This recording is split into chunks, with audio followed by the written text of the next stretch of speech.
Is there this cord that is supposed to be attached between the physical body and the ethereal body? Not the physical body. It's called it's the silver cord. It's a pulsating, a silver cord that's attached from the back of the astral or the spiritual body to the higher self.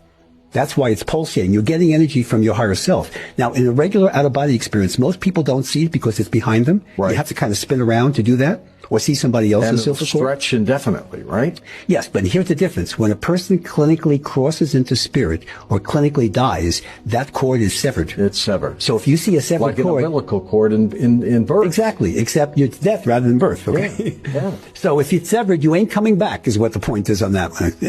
But out-of-body experiences are not dangerous. They're perfectly natural. Can it be severed by mistake? No. There's a reason for it. It's not like somebody has a sword swishing around there and doing that. It's going to clip you. You choose your moment of death, and the death is actually well planned. So you're not going to accidentally go out of the body and sever the silver cord. That has never been recorded. And I've done over 3,000 times, and I've seen my own silver cord too. And what have you seen when you've done your OBEs? Well, I go into the fifth dimension. I go to various dimensions. I've described. Can we spend a few seconds talking about the dimensions? Absolutely. Okay. Yeah. You have the astral plane. Every dimension has a different sound. The astral plane is characterized by the roar of the sea, like a seashell to your ear.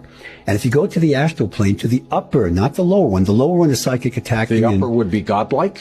It's not godlike, it's just very positive. Okay. You have the Astral Museum. That's where Bill Gates and Einstein went, and Tesla and everybody else to get futuristic technology. And they brought it back. And that's how I developed my superconscious mind tap and my progression techniques. I went to the Astral Museum too. The lower astral plane is filled with negative entities. You don't want to be there. Demonic entities, some bad ETs, Is that reptilians. What hell would be called? Yeah, they call it more purgatory would be the better analogy, because you can get out of it. It's not permanent, okay? Now, the plane beyond that is called the causal plane, which is the sound is the tinkling of bells, like a New Age bookstore. And the causal plane is where, it's a very small plane, it's the smallest dimension, and that's where your Akashic records are stored. Beyond that is the mental plane, which is the sound of running water characterizes that. And the mental plane has blue highways. So if you're driving in a car or flying above it and you see iridescent blue roads, you're on the mental plane. All the entities or the people that are there, they look like little angels. They live in these houses of geometric designs. And the masters would hang out there. The Buddhas, the Jesus, the Moses, they would hang out the mental plane, the very spiritual dimension. Wow. Beyond that is the etheric plane. Now, that's a biggie.